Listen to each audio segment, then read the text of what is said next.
విడుమొరటోడు అని వాళ్ళు వీళ్ళు ఎన్నెన్ని అన్న పసి పిల్లవాడు నవ్వాడు.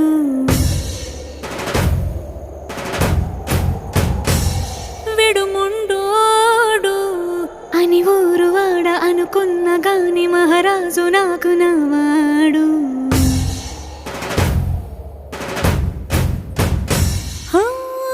మాట పెడుసైనా మనసులో వెన్న రాయిలా ఉన్నవాడిలోన దేవుడెవరికి తెలుసును నాకన్నా.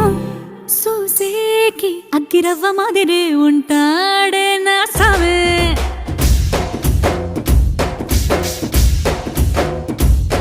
మెత్తాని పత్తి పువ్వుల మరేసంటూ